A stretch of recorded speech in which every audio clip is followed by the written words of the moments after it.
This black woman right here said she used to be racist until she moved into a red state. Yeah, some of the nicest people on this planet are white people in red states, especially in the South.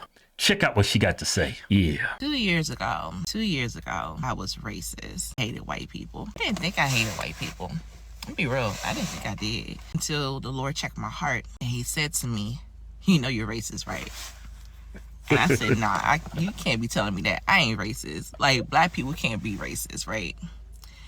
And he revealed to me the hatred I have in my heart was passed down from a generational teaching that I was taught through family and whatnot. Now, when that was revealed to me, that's when my family and we moved down south to South Carolina. I'm originally from Maryland. I'm from PG County. So in that area, it's predominantly black. That's all you see is just, black everything, just black richness, the melanin, everything. That's all you see. Beautiful representation in the area. That's all I knew, literally, until I moved away. And I didn't think I had hatred towards whites until I was around whites down south. I didn't know how to feel about them. I didn't know how to necessarily act around them. Now, mind you, I have worked with white people before. I have, but I still had my mixed views about them due to what I was taught. And that's just that. I know exactly what she's talking about. Like when we were kids, my mama used to put us in front of all this content that made us dislike white people. Remember we was watching Roots? Yeah. Yeah. And then mama telling us all these horrible stories when she was growing up in the South. But she grew up through Jim Crow, though. Yeah, she went through that. Mama was born in the 1940s, right? So my mama seen some stuff. Yeah. Right? Yeah.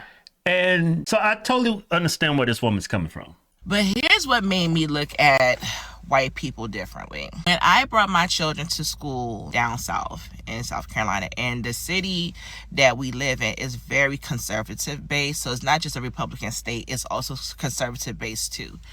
And the way how those teachers listened to me when I addressed my concerns about my children and their education and everything, it blew my mind how understanding. They was very compassionate.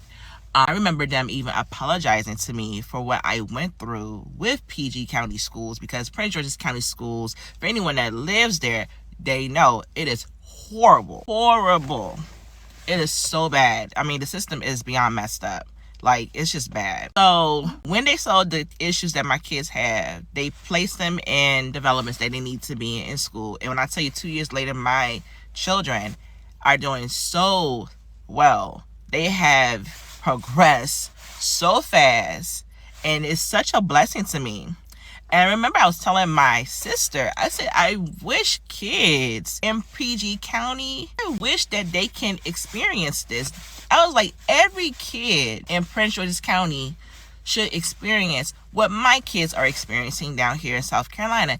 And it grieved me. I said, it's not fair that these policies that they have in place in Maryland, and all the people do is vote blue in Maryland because that's all we know. But moving away from a blue state to a red state, it gave me an awakening that I needed to have.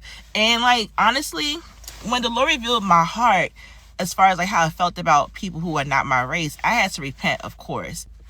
It gave me a sense of grief for myself for on the things that I missed out on due to the racism that I had in my heart about whites. But now, fast forward, I welcome everyone with such love and respect. I do. I really do. And what's crazy is the perspective that we have is because we grew up in a poor white neighborhood. We lived in all kinds of neighborhoods, but we also lived in a poor white neighborhood, a white neighborhood. Poor has nothing to do with it. We lived among white people. A lot of black people, and she points that out, black people who live only among blacks and that's their only experience in life, you're going to be racist because black people are racist. Well, the thing is this, Keith. When you're black and you're looking at black TV shows, all your friends are black, your movies are black, your music's black, all you know is black. They feed you that white people are racist. Yeah.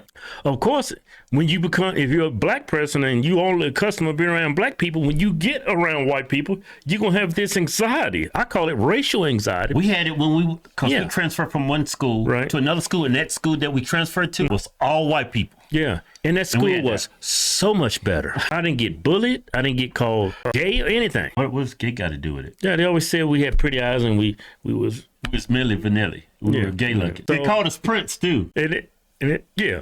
But her moving to a conservative area, predominantly white, that's the best thing that can ever happen to a black liberal or black progressive.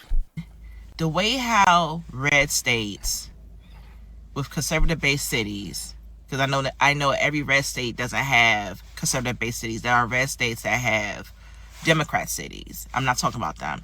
I'm talking about red states with conservative city base, like all red all around. I noticed how the local businesses invest in the schools.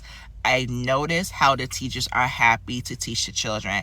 I noticed how these school classrooms are not overpopulated.